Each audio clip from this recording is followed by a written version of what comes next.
The French Revolution was an extremely influential period of social and political upheaval in France, beginning in the reign of Louis XVI and culminating in the death of that monarch and many others considered to be enemies of the common people.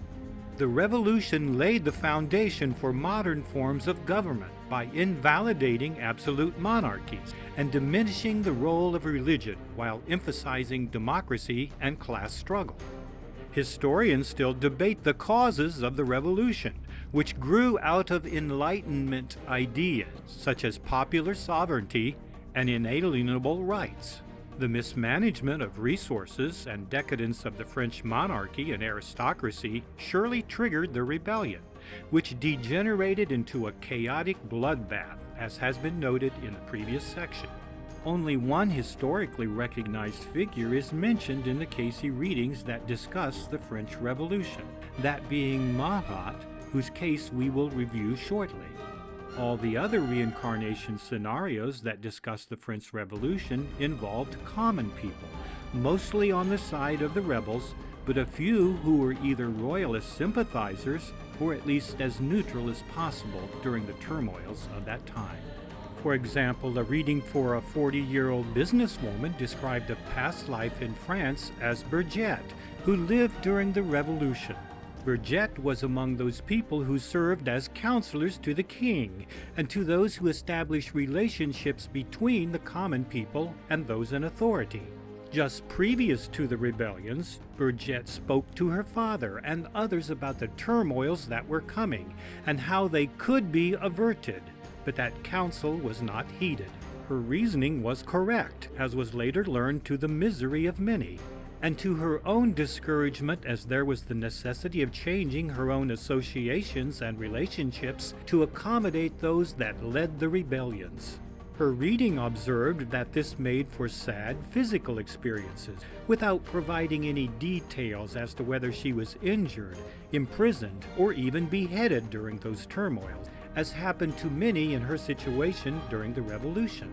Yet she did gain in soul development through those difficult experiences, which carried over into her modern life as an ability to be an exceptional executive, capable of dealing with individuals of varied social classes, high and low. In another case featuring mixed feelings and loyalties, a reading for a 44-year-old high school math teacher described a past life as Richelieu during the French Revolution. The reading characterized the revolution as an opportunity for freedom for the common people that labored day by day, burdened by the yoke of taxation to support the self-indulgences of the upper class. During that experience as Richelieu, she gained, lost, and then gained. In the beginning, she gained as a teacher and tutor for the upper class and royalty, doing good deeds in the training of the young. Then she lost by switching her loyalties, forsaking much that she had taught to others, seeking to arouse in the minds of others the idea of force and might. Her reading pointed out that might never makes right, which she came to realize through the physical suffering of those around her, who were persecuted by the leaders of the revolution without cause or purpose. This sounds like the period of terror and chaotic mass executions instigated by Robespierre during the bloodiest portion of the revolution. Richelieu gained in the awareness that might does not make right, and the application of the golden rule: do unto others as you would have them do unto you. These experiences carried over into her modern life as abilities in teaching and instruction, and as a warning about holding animosities and grudges that create barriers in consciousness within and in the lives of others. A reading for a 28-year-old man described a past life during the French Revolution as Iliad, a soldier of the king who found himself caught in the middle of the revolution, appearing to be on both sides. His problems began with the storming of the prisons by the revolutionaries, and then the failed escape attempt by the royal family. Although he could sense that he was on the losing side in the conflict, he did not necessarily turn away from the king, yet allowed himself to be persuaded to support the rebellion. Iliad suffered mentally and physically during both the period of oppression under royal domination and the period of rebellion with all its turmoil. The inner split within Iliad made for some long days and troublesome times, as society itself went through many changes during that period. Yet Iliad was able to gain in the latter portion of that experience when he helped distribute publications that brought people together under a common purpose. In his modern life, during the early stages of the Great Depression, with all its inner and outer turmoils and strife, this man again felt that inner trembling of unsteadiness. He was encouraged to steady himself through contemplation, while recognizing that few may change his mind, though he may often appear to agree with opposing views. Seems he still tended to straddle the fence, as he did during the French Revolution. The revolution was not only an attempt to overthrow the monarchy and aristocracy, but the church as well, which was seen as decadent and oppressive. We catch a glimpse of why the church was perceived so negatively in a reading for a 36-year-old man who was invalid, confined to bed with severe skin and joint problems for the past 18 years.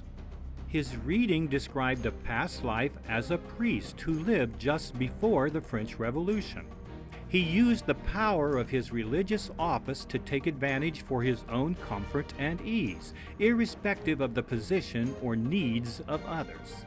His self-aggrandizement included carnal pursuits and desires of the flesh. In his modern life, his physical infirmities were said to be a karmic effect of that French incarnation. He was encouraged to be less selfish and to view his situation as a stepping stone in soul development.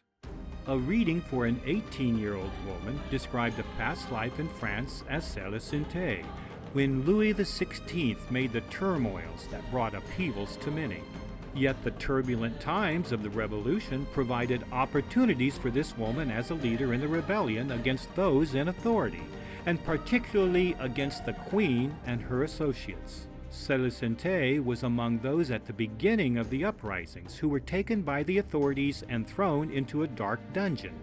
In her modern life, she held an innate desire to learn of those experiences and to express personal liberty, and yet a deep abhorrence and fear of darkness as well. One of the common patterns noted in readings for individuals who participated in the French Revolution on the side of the rebels was a tendency to start out with high ideals that later turned towards selfishness with a dictatorial quality. For example, a reading for a 40-year-old secretary described a past life as Renée Wentworth during the French Revolution. In that experience, she gained in the awareness of the universality of labor, help, and purpose. She lost by becoming dictatorial when she gained in authority. She became like those she had despised and replaced. She carried over that experience as karma into her modern incarnation, finding it necessary to take orders from others and subjugate much of her own self-expression. She was easily disturbed, but provided with an opportunity to possess her soul in patience. A reminder to us all that reincarnational history is about soul development. A reading for a 2-year-old girl described a past life in France as Arnais, when there were the wars and struggles between the common people and the royalty. Arnais was among the common people and gained in that experience when she aided in raising up others against the aggressiveness of those in power. She was considered a radical of the radicals. Her extreme influence did stir up the common people, firing their imaginations with the desire for freedom from oppression. Yet she lost in that experience when she allowed herself to become the dictatorial little body. Her parents in the 20th century were cautioned that she would express some of those same tendencies as she matured, with an innate preference for playing things and for democratic activity in groups, yet at times suddenly withdrawing and holding herself apart from others. A reading for a 50-year-old businesswoman described a past life as Amelia during the French Revolution. In the household of a guard to the king and being pulled by both political and religious conditions of that period, Amelia sought to bridge the differences and establish relations with both the royalists and the rebels. She gained in her initial attempts at seeking unity and being of service to others as an ideal. Yet as the turmoils intensified, she lost by focusing on her own self-preservation and self-gratification, losing touch with her ideal. She carried over into her modern incarnation some combativeness and continual warring of ideals, purposes, aims, and desires. Although she was able to succeed as a businesswoman in a purely material sense by standing alone, her reading encouraged her to hold to the ideal, to seek unity, much as she had done in the early portion of the French Incarnation. A reading for a 34-year-old woman described a past life as Marie de Waal during the French Revolution when the common people rose to power. Marie de Waal had been persecuted and imprisoned for expressing her beliefs. She gained in suffering while standing up for her beliefs. She lost when being released from prison, became a rebel indeed, turning to self-interest and self-aggrandizement instead of pursuing the high ideals that she had previously proclaimed. In her modern incarnation, this woman often had dreams of fire, smoke, and rubble from that past life in France, causing her to feel troubled. Yet from that incarnation, she also carried forward an ability to understand and influence economic conditions for the benefit of others. A reading for a 38-year-old man described a past life as Murat, a member of the People's Assembly established during the French Revolution. He lost during that experience through the aggrandizement of selfish motives, as we have seen with several of these cases. In his modern incarnation, he carried over an innate urge to gain official control over others, whether of necessity or not. Note that the name in this individual's past life is Murat. I point this out because of the similarity in name to the next case that we will consider, which is that of Jean-Paul Marat, one of the most influential and controversial figures in the French Revolution. The life reading that identified the incarnation as Marat was the fourth in a series of 9 readings, 8 of which were physical readings for a boy born deaf and considered a problem child. The physical readings emphasized the mental and spiritual dimensions of the condition, which were spelled out in the life reading as a karmic effect from the French Incarnation. The reading noted that as Marat, he had supported the rights of the common people, yet lost during that lifetime due to the extreme position he promoted, breaking the spirit of those who fled the death that he advocated. Marat strongly encouraged the beheading of many through his writings. For this he was both admired and persecuted, eventually being assassinated while soaking in a tub of water. A life reading for a 42-year-old salesman described a past life during the French Revolution as an executioner, all the while hating himself and the role he played in that period of upheaval. Interestingly, in his modern incarnation, he experienced spasmodic coughing spasms that made him feel like he would choke to death. He applied treatments from a physical reading that greatly relieved these symptoms, yet he was still severely depressed and contemplating suicide when he got his life reading. He was reminded of the karmic dimensions of his situation. As ye sow, so shall ye reap. The life reading linked his current negative feelings of self-hate and inner fault-finding to his activities as executioner during the revolution. He was encouraged to release the self-pity and self-condemnation by helping others, even if only in apparently small things. Of course, the revolution eventually came to an end when Napoleon took charge and declared a republic.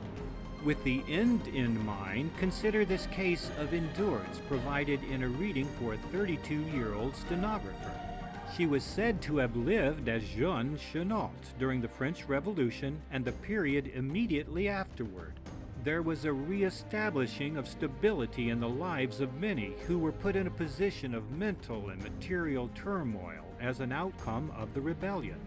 The rebellion had been a time of uprising that set every man at naught or against his neighbor. Many of the associates of Jeanne Chénault had escaped France, moving to other countries. Yet Jeanne stayed in France, where she had been employed doing weaving, painting, and artistic endeavors, skills that she carried over into her modern incarnation, along with an innate wondering if perhaps she would do better to move to some other land or climate or circumstance. Her reading encouraged her to stay put and use what she had in hand day by day, a little at a time, much as she had done in that past life in France. So we have reflected upon the French Revolution from a reincarnational perspective, touching upon some of the major themes contained in regular historical interpretations, yet with an eye towards soul development in each instance. In terms of the incarnation of soul groups within the framework of the chronological history of France, there is little left to consider from the Cayce readings, for the focus seems to shift across the ocean to the American nation, whose history is so closely interwoven with that of France leading up to the Revolution. But that is another project, and a big one at that.